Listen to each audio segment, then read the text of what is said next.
Stonehenge, recreated in digital form. This new virtual tour restores the standing stones to long before they fell to ruin, and long before the noise of nearby roads obscured their surprising acoustic properties.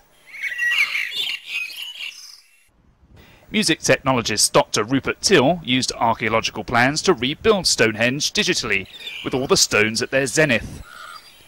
The resulting acoustics, he says, would have been largely unique in prehistory. It's a bit like a gigantic bathroom. People say, well, you hear that anywhere, but not 2,000, 3,000 years ago.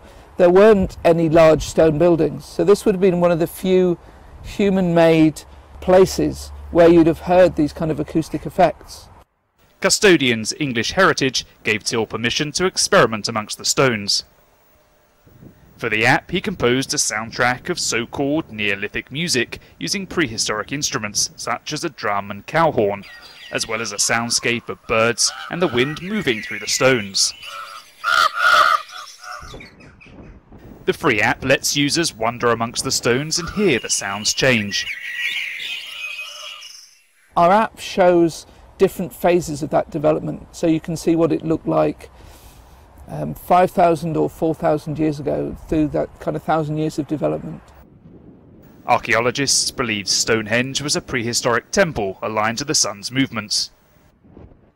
We can never be sure whether acoustics played a part in its design. But the team says its acoustic features are as good as some concert halls and are particularly suited to loud, rhythmic music.